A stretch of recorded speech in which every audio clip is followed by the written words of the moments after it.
tubarusha muri byinshi abataramenya Yesu. Icyo mbere tubarusha dore ni iki, tuzabona Imana Data n'amaso yacu. Icya kabiri tubarusha ni iki, tuzabona sogokuruza Aburahamu. Kandi icya gatatu tubarusha ni iki, nuko tuzateramana na Bera.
tugiye gukomeza gahunda zacu.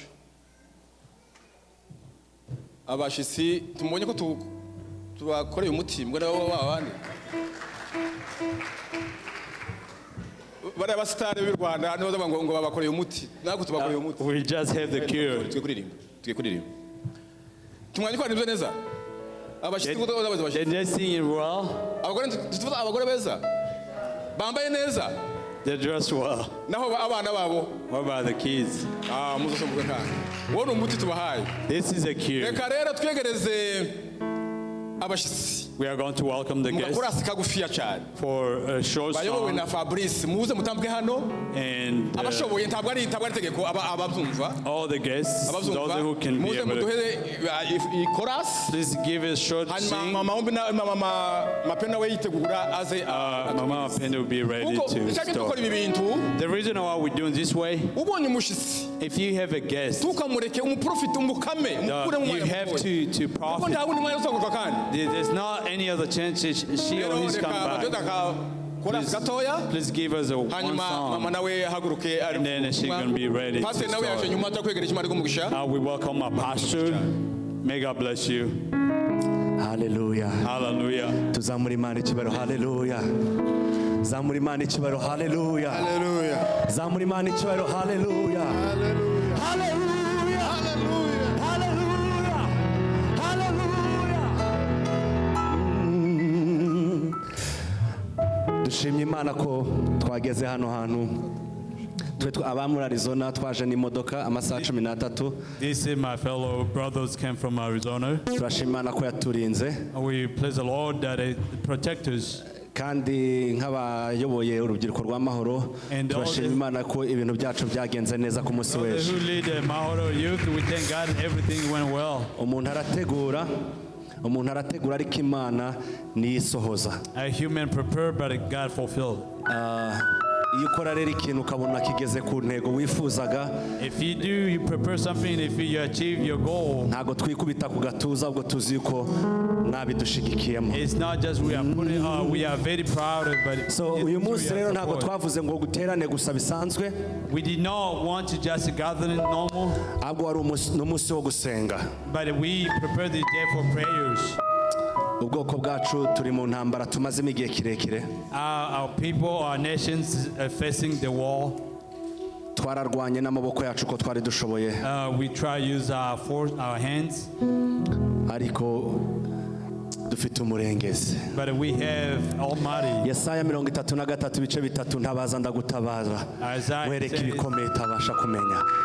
Reka saba baririmbyi ba hano muze mudufashe, ntago turi We abahanzi ku welcome biti the byacu. singer from here to come help. We are just the worship leader.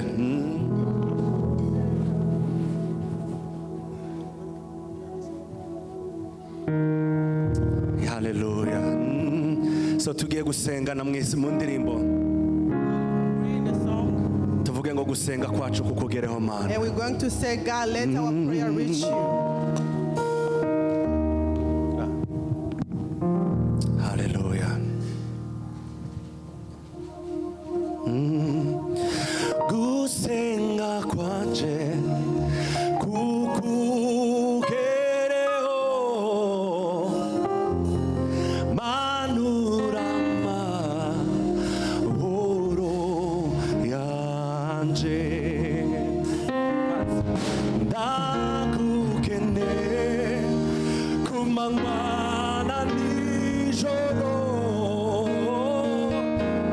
ibihe byose gumbe hafi we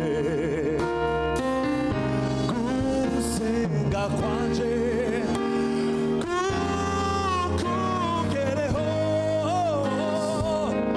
manura amahoro w'amahoro yaje ndagukene kumanywa na nijoro ibihe byose namube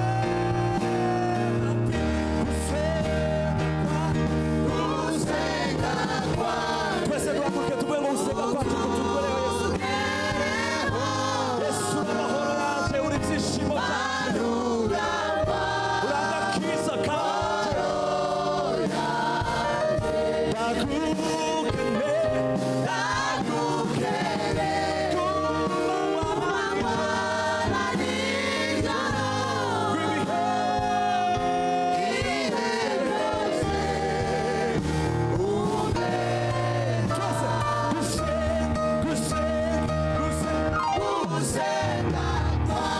Yesu kukugereho uko gusenga uko gutaka kwacu Yesu nanura agakiza kanje ndagukeneye muri aka kanya Yesu mu gihugu cyacu Yesu ibihe byose cyane gusenga gusenga gusenga kwanjye kukugereho zamura amaboko yawe uvuge ngo ibyiringiro byanjye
cyane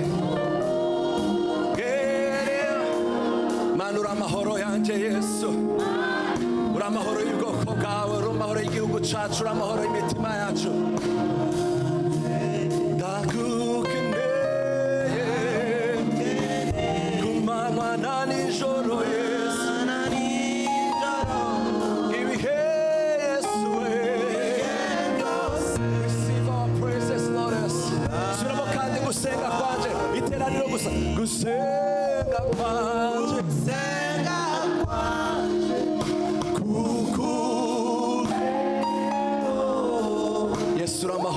kanje Yesu uragakiza kanje uri ibyiringiro byanje ndagukeneye ku manywa na nijoro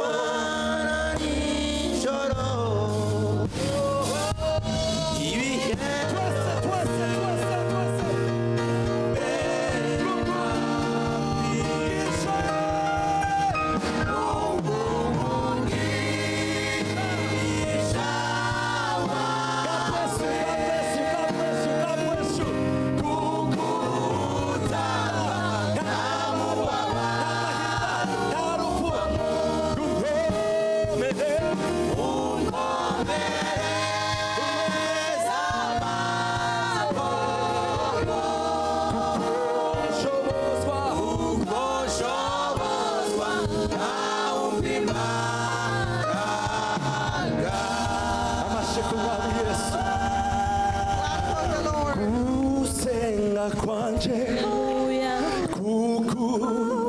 kukugereho manura amahoro ndagukeneye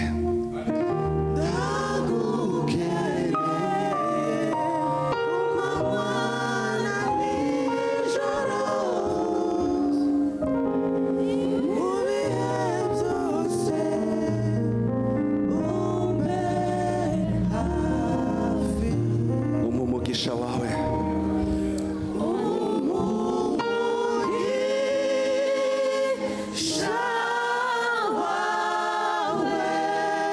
kuko utanga nta mubabaro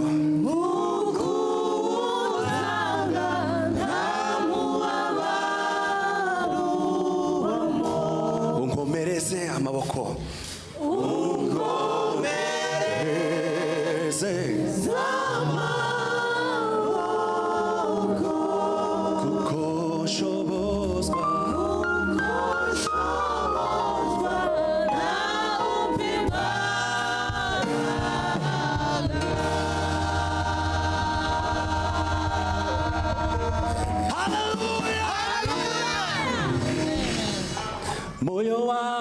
moyo wangu sifa mupe Yesu moyo wangu sifa mupe Yesu moyo wangu sifa mupe Yesu moyo wangu sifa mupe Yesu moyo wangu sifa mupe Yesu moyo wangu sifa mupe imba moyo wangu sifa mupe Yesu moyo wangu sifa mupe Yesu moyo wangu sifa mupe Yesu moyo wangu sifa mupe Yesu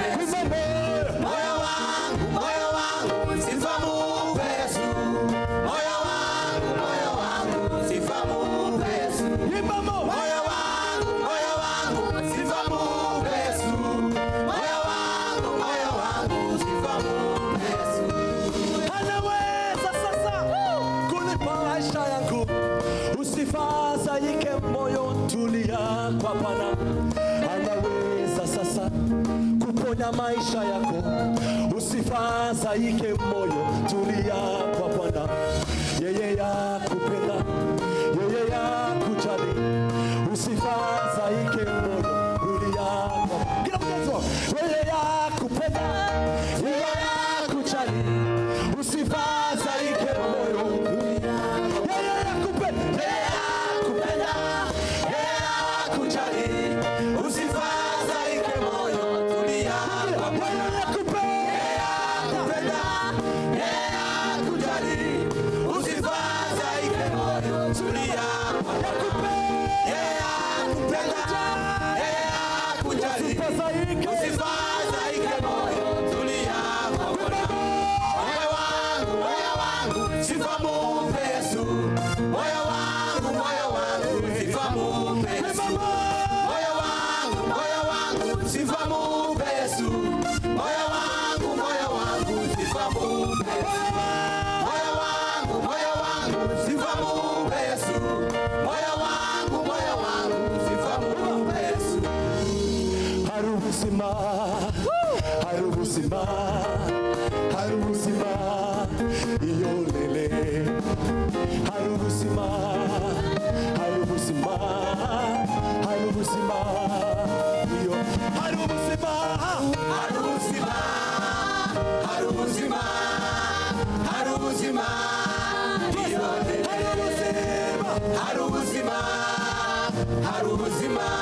ubuzima hari ubuzima iyo lele hari ubuzima hari ubuzima hari ubuzima iyo lele hari ubuzima hari ubuzima hari ubuzima iyo lele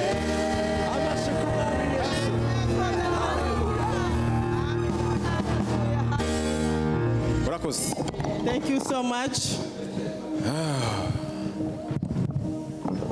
Abashyitsi ni beza.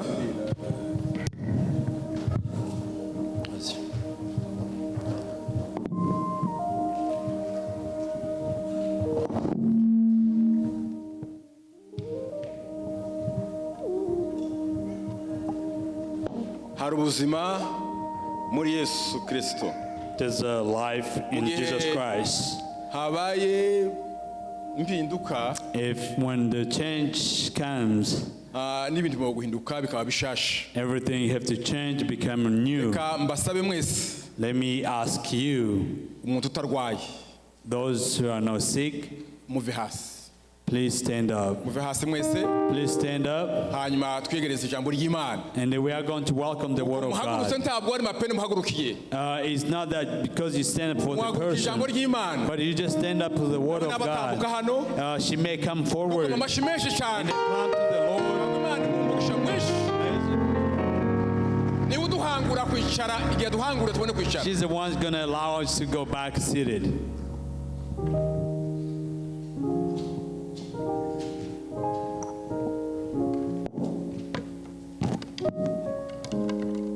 Yesu abaho umugisha mushobora kwicara. God bless you. You may be seated.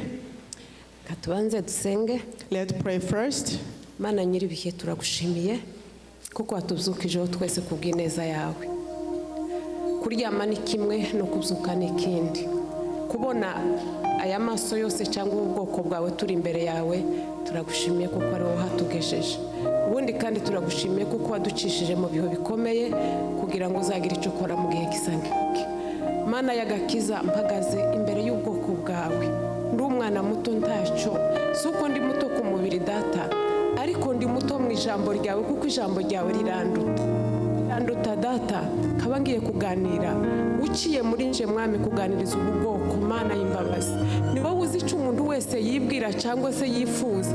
Ndagusaba kuko uhaza umutima wa buri muntu wese data. Fasha uko duhagararanye hano n'abicaye ubafashe, ni mu izina rya Yesu, amen. Amen. Bwana asifiwe. Praise the Lord. Kandebe tangiye ku saa 8:41. I'm trying to timing. Ndagerageza kugira ngo ngendere ku masaha. Ijambo rya mbere ndashima Imana ko mpagaze imbere yanyu. First of all, I want to thank God that I'm here in front of you. Ijambo rya kabiri ndashima ikaze mwaduhaye. And second, I want to thank you for the welcome that you gave us. Bwana asifiwe. Praise the Lord. Ijambo rya gatatu ndashima Young abasore ba Mahoro Peace Association. And third, I want to thank the youth of Mahoro Association Bashoboye kudutumira, that invited us, ubushobozi batubonyemo nibo babuzi. and the power that they saw in us. Imana ibaheze umugisha. God bless you. Kubera abo Because of them, nico gituma mpagaze imbere yawe. that's why I am here in front Bwana of you. asifiwe. Praise the Lord. Imana ibaha umugisha. May God bless you. Ndashimira cyane famiye ya pasiteri, Mostly, I want to thank Pastor's family. nibo banyakiriye, niho nashitikiye mvuye ku kibuga. They are the one that received me when I came here. Ndashimira n'umusore waje kumfata. And I thank the young gentleman who came to get me. Ndashimira n'abanyicaje tukaganira. And I thank those that sit with me and have conversation Abakuru with me. bazavuga ngo inkoni ya mbere niza yica inzoka. The elder said the first beat killed the snake. Bwana asifiwe. Ibiganiro by'umwo byaranejeje. The conversation that we had, it was very good. Ubundi kandi ndashimira Imana And again, I want to thank God yaducishije mu bihe bikomeye. that makers went through a lot of hard times. Kenshi na kenshi iyo mushaka kumvugaho, Most of the time when you start talking about me, muzamuvuga ngo Rosa yabaye umugore w'icamamare. You will say Rosa has been a known person. Niwe mumama wageze muri White House. She's the woman that went in a White House. Iby'ukuri narahageze. For real, I went to White House. Si White House ya hano no White House ya Israel nayigezemwo. Not only White House here in America, but even in Israel. Umwe mbonye mu maboko yanje nakoze mu maboko y'abaperezida bane. And I have shaked many president hands. Umuperezida wa mbere yabaye Bush. The first president was President Bush. Umuperezida wa kabiri yabaye Kabila wacu Laura San. The second president that I shake hand with was our previous president, Kabila the son. Twari twagiye mu rugenzi twajanye na Dr. Kanyiki arabyibuka 2008. When I went there, I went with Dr. Kanyiki in 2008. Twajanye na Muhamiriza na Chirac. And I went with Muhamiriza and Chirac. Umuperezida wa gatatu ni gihe bantumiye muri Nurturing Peace, one person at a time. And when the third time is when they invite her on the name that she just mentioned. Niko twahuriye na Perezida Kagame. That's when I met with President Kagame. Bampishanse yo kuza kuvugana nawe. And he gave me the opportunity to speak with him. Umuperezida wa gatatu wa kane yabaye Shimon Peres. And the fourth president was Shimon Peres. Bari bantumiye gutanga ibiganiro kuri Tel Aviv University. They invited me to have a talk on the television. Mwoshobora kubitekereza. If you start thinking about it, mwobona Imana. You may see God in it. Bwana sifiwe. Praise the Lord. Mwobona Imana. You may see God. Kuko sinzangira isoni zo kubivuga. Because I'm not ashamed of speaking. Ndumumama utaragiye kwiga ABC. I am a woman who did not even go to school to learn ABC. Bwira mugenzi wawe. Tell your neighbor. Nguko ikibazo cyawe kingana. The way your problem is. Niko igisubizo cyawe kiza kingana. That's the same weight your answer is. Bwana sifiwe. Praise the Lord. Hallelujah. Hallelujah. Ndumumama kandi I am a mother. Bwana sifiwe. Praise the Lord. Wambaye umwenda umwe that had only one clothes. Mwambara amezi 16. I had one cloth for 16 months. Bwana sifiwe. Praise the Lord.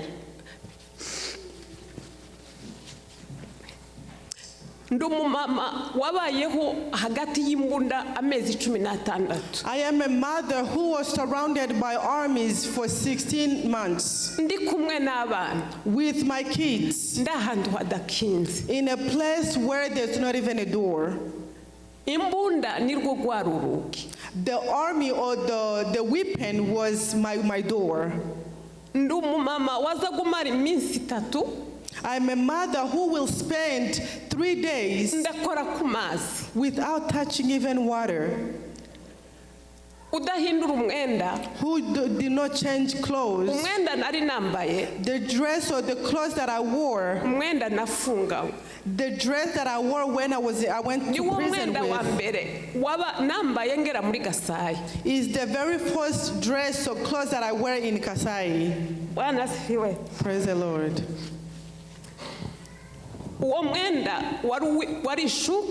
And that cloth was a bed sheet. I had 7 kids. The youngest was 10 months. And that time I was pregnant also. You may think, brethren, the God that we serve is a wonderful God. Praise the Lord. They will take us to the river whenever they want to. It was 35 people, and we had only one casserole and one glass of drinking glass. And that was the thing that we used to fetch water. Amen. Hallelujah. Hallelujah. Imana idukuraho. And God touched us. They will take us to the river with kids. With a whistle. Thank you. kuko iyo bayivuzaga And when they blow the whistle, twoganaga n'abana twese mu ruzi rw'ikijaga. all of us we will be in one river taking a shower. Ubu mbaye mvuga gutyo, As I'm speaking or what I'm speaking, ugerageze ugere ku kibazo cyawe. I want you to think about your problem. Bwana asifiwe. Hallelujah. Hallelujah. Si ukubivuga gusa. It's not only to speak about it. Wagiraga amahirwe If you have opportunity, ugakora mu ruzi ukayora umusenyi, you will touch and get the sand from river, ugacisha ku menyo, and you will brush your teeth with, ukayora undi, and then you will grab another sand, ukikuba. and you will try to scratch yourself Kuko with. mu myenda harinda Because we had a lot of things in our clothes utoshobora kubara. that you may not think about it. Bwana asifiwe. Hallelujah. Amen. Hallelujah. Amen. Imana ikura kure. God takes us from far away. Bwana asifiwe. Amen. Amahirwe make umusenyi utarakuvaho, And if you don't have enough time and you still have a sand on you, avuze ifirimbi and when they blow the whistle, mukavamo. and all of you have to leave the Mwogaga water. abasirikari uko batatu, umwe ahagaze aho ndaho. Because we have soldiers around us. Kuko twari kumwe n'abana, Because we're with kids. tiwabashaga gukuraho imyenda. You may not even take off your clothes. Waragenda gukicara iyo myenda ikakumiraho. You will go and sit with the wet clothes until the clothes get Bwana dry. asifiwe. Mwamara mukaryama ku isima nk'inka. And then you will sleep on the ground just Hari like igihe uzugira cows. ikibazo ukagira ngo isi yarakwibagiwe n'Imana yarakwibagiwe. Sometimes you will face a problem and you will think that God has forgotten about you. Hallelujah. Hallelujah. Ariko ibibazo birasa, But problems are all equal. idependa uko ubyitwaramo. It depends on how you act, Bwana you asifiwe. behave yourself in it. Imana ikura kure. God took us far away. Twarwazaga abana tudafite umuti. Our kids, we get sick and we don't have any medication. Dogiteri arabyumva. Doctor understand it. Hallelujah. Hallelujah. Umuti twagiraga umwe. And the only medication that we had, Bwana asifiwe. Abasirikari bari baratubwiye ngo mwogenda mugaca biriya bihuru ibibabi by'amatomate.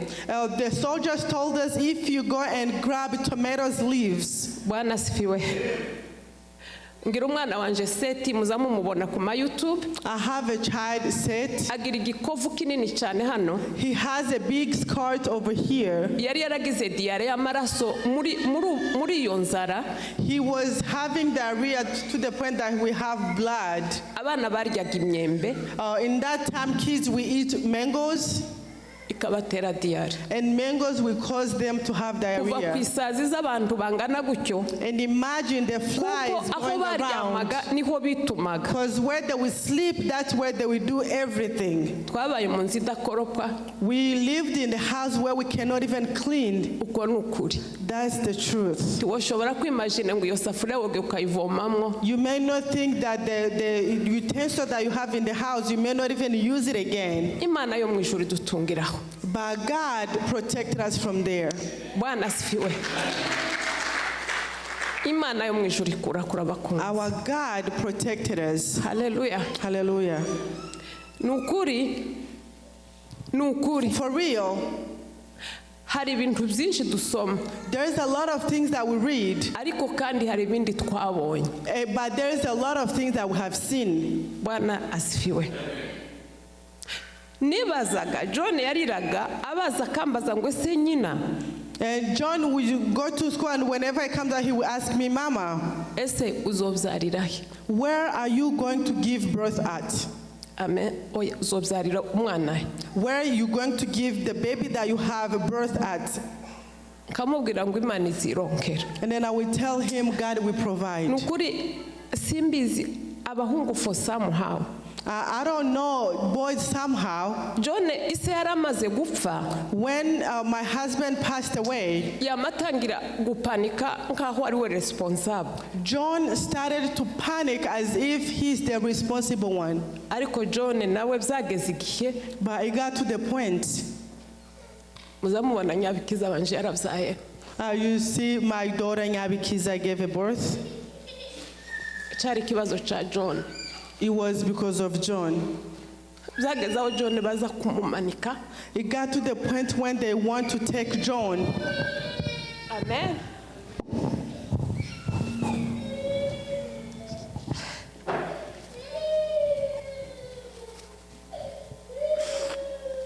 Yes, ashimweme.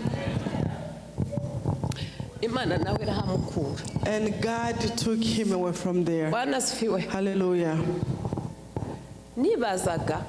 Sometimes I think. Kibaza Imana nimba yaringirira inzigo. Sometimes I would think and say, was God angry at me? Ariko nukuri zo ducamo Imana ntibitugirira inzigo. But I'm telling you this, whatever we go through, it doesn't mean that God hates you.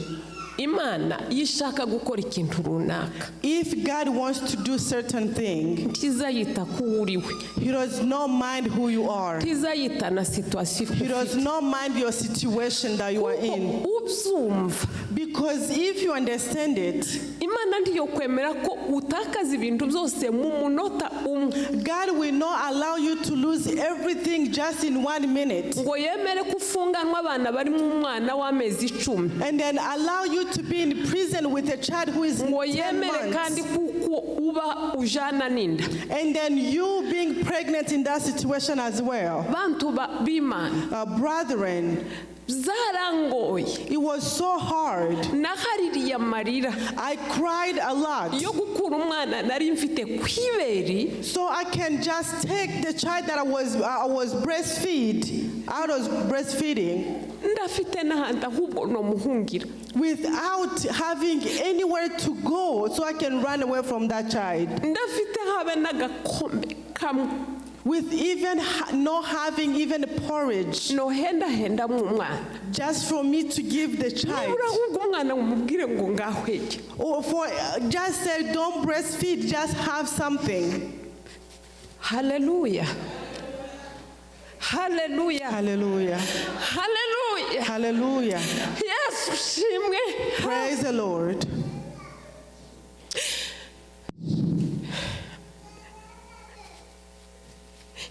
Bene data. Brethren. Kenshi muzamumbona nkishima ngaseka. Sometimes I see the child and I will be so happy. Hallelujah. Hallelujah. Cyangwa umuntu yandumira ngasiga abana ntabyitayeho. Or when somebody invited me, I will leave my kids without thinking anything else. Nuko nzanibuka Imana yankuye. It's because I know where God took me from. Hallelujah. Hallelujah. Abana twabavuzaga ibihuru. We will try to give the kids leaves tukabihonda as a medication. We will. Abasaza biwacu mwabonye ko baza bahadikinga. You know how they cure the cows. Bahadikinga. Inka yapfushije. When the cow miscarriage. Iyinka yapfushije inyana. When a cow, the baby of the cow died. Bazaga bayihadika kugira ngo itore inyana yindi kugira ngo izo bakamirwa amata. You know, like when in my culture, when the cow lose its baby, they used to bring another baby to put to that cow. So it was not belonging to the cow. So they put leaves together, they scratch, and they put in a baby so that cow can love that cow is in that baby cattle. He's not belonging to it. Amen. Amen.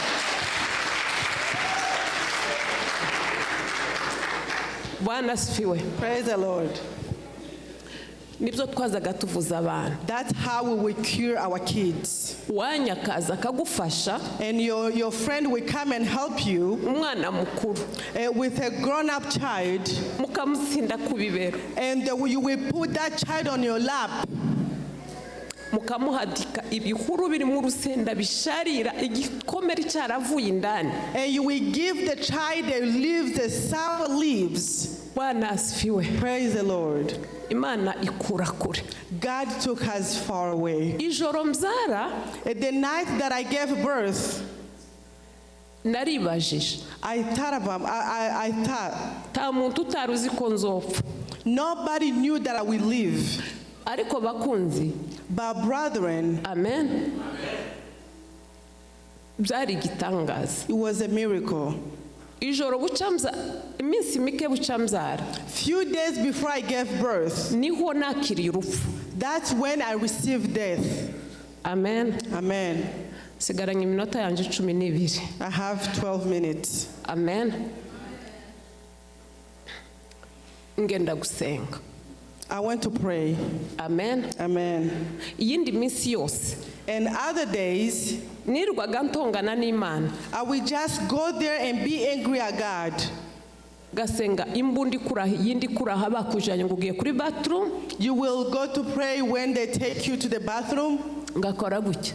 And I will touch to myself like this. Uku niko kwari ugusenga. This is how I prayed, just touching my body. Ico nabwiraga Imana. What I was telling God. Nazaga mbwira Imana ngo ese nigeze ngihitamwo ngo nsuku nsa. And my question to God was like, did I choose to be this person? Kamabwira Imana. And I would tell God, nimbira ijosi bori nziza. If they can kill me because of this neck that I have, nimbira uzuru bori nziza. if they can kill me because of my nose, ukunsa boku nziza. if they can kill me because of how I look, kamambwira ngo ubifitemo uruhare. and I said, I know you have power or you have something to do about this. This is what you want. Bene data, kabwira Imana ngo ni wewe mwanzi wanje wa mbere. And I will tell God, you are my first enemy. Kibazo kubwira Imana. When you are in trouble or in problem, to tell God, samakosa. It's not a problem or it's not something bad. Amen. Iyo minsi yose habe n'ijwi ry'ihumure. Even on all those days, even a comfort word. Amen. Shuti, ubuzima burahinduka. Brethren, life changes. Bwana asifiwe. Amen. Ubuzima burahinduka. Life changes. Navuze mbere ngo uko ikibazo cyawe kingana. I said first, the way how your problem is, or the bigger your problem is. Niko n'igisubizo cyawe kingana. And that's how bigger your answer is. Kandi uko ubuzima ufite none. And the life that you are in today, niko goshobora guhinduka. And it can change just like that. Bwana asifiwe. Hallelujah. Ijoro mzara nari nagiye gusenga nakimana imbabazi kuko ari niryo joro nakiriye urupfu ukuyeko hari amajoro menshi n'iminsi myinshi ntoshobora kubabwira kuko mfite iminota mike natekereje kwiyahura. The night that I gave birth was the night that I went and I repent, because that's the day I was like, I have death in my hands. Kamambwira Imana ngo nico kizokunezeza. And I will tell God, are you going to be happy? Navugiye mwa pasiteri nkamvuga nazaga nirinda Mana. And I will tell him, I was born in a house of a pastor and I protected myself. Kakubahisha umutima uko nshoboye. And I obeyed you with all my heart. Ariko ibi nibyo wanyitu. But this is what you're going to pay me. Amen. Imana yacu, our God, idukunda kuruta uko dutekereza. He loves us more than how we think. Yazaga ikubita iryinyo kurindi. God will just hold himself. Hallelujah. Hallelujah. Ikavuga ngo Rosa, mfite ibyo nibwira kukugira. And he will just say, Rose, I have a plans for you. Hallelujah. Hallelujah. Bwana asifiwe. Hallelujah. Rosa, ndaguteguza kuzakurerera abana. And he said, Rose, I'm preparing to raise your kids. Rosa, ndagutegura kuzicarana n'abakomeye. Rose, I'm preparing you to sit with the greater ones. Ye data we. Amen. Hallelujah. Bakunzi. Brethren, ntitwirare. Kwirara. Oh, don't be discouraged. No, it's not discouraged. Don't spend your time yourself. Oh, okay. Amen. Titwirare. Do not just spend time on yourself. Amen. Time is cherished. The time is cherished.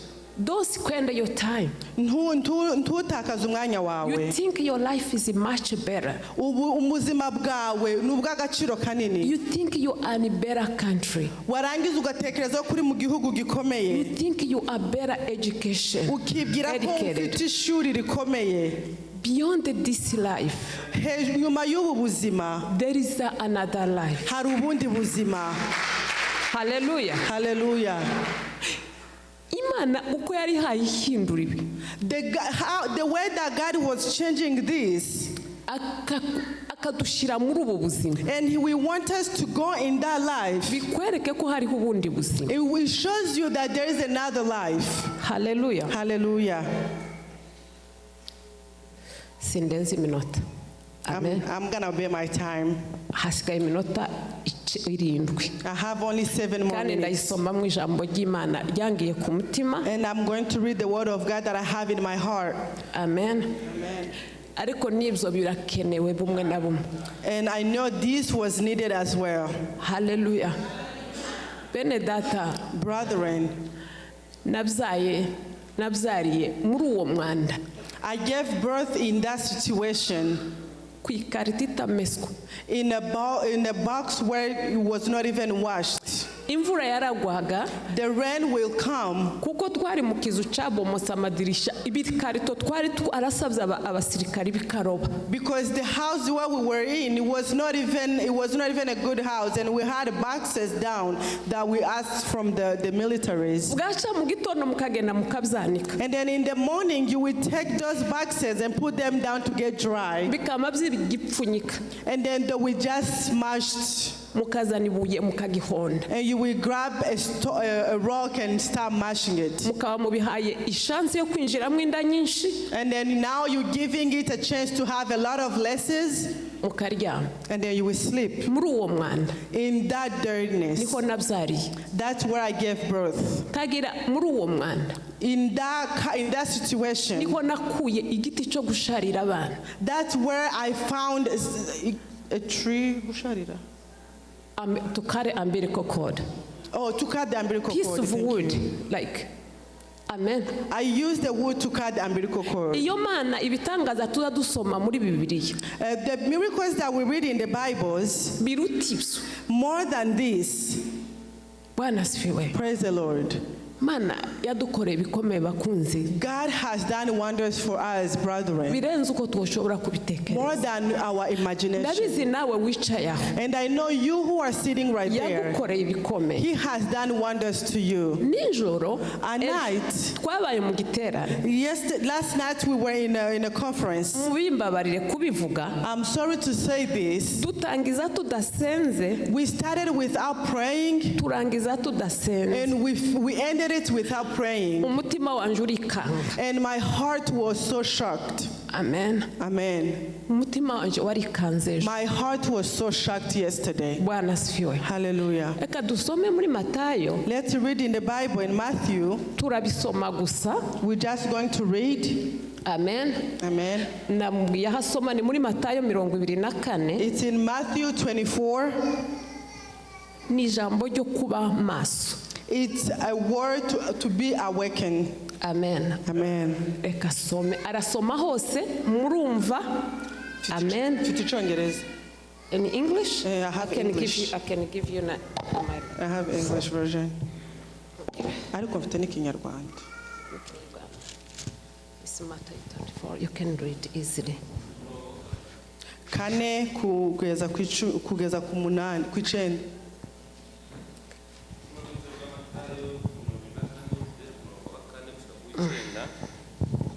Bibiliya iravuze ngo Yesu arabasubiza ati mwirinde hatagira umuntu ubayobya kuko benshi bazaza biyita izina ryanjye bati nije Kristo bazayobya benshi muzumva iby'intambara n'impuha z'intambara mwirinde mudahagarika imitima kuko bitazabura kubaho ariko imperuka zaba itaraza. Simba ku 15. Ku 15 haravuze ngo ariko ubwo muzabona ikizira kirimbura cyahanuwe n'umuhanuzi Daniyeli gihagaze ahera ubisoma byitondere. Icyo gihe abazaba bari dukomeze Simba ugere kuri 30 na kanga 35 no kuri 42. 35 haravuze ngo ijuru n'isi bizashira ariko amagambo yanjye ntazashira na hato. 42 haravuze ngo nuko mube maso kuko mutazi umunsi umwami wanyu azazaho. Amina. mwakira ijambo ry'Imana. Receive the word of God. Haleluya. Bwana asifiwe. Amen. Haleluya. Amina. Uko byari bimeze The way that it was mu gihe cya Nowa, in the time of Noah, bararyaga baranywaga, they were drinking and eat. barashingiraga They barashingirwa. were marrying. Bwana asifiwe. Haravuze ngo ntihagire ubayobya. And he said, do not be misled. Haleluya. Hallelujah. Muzumva intambara nk'izi turimo. You're going to hear word like how we are. Kuzaba ari ukuramuka kw'isi. It is the end of the earth. Ngo ariko nimubona ikizira cy'umurimbuzi But if you see anything from the enemy cyahanuwe n'umuhanuzi that has Daniyeli, been prophesied by Daniel, ikizira cy'umurimbuzi kimaze guhagarara hera. the enemy is already there Ngubisoma in the, abyitondere. and you have to be careful. Haleluya. Hallelujah. Haravuze ngo isi ni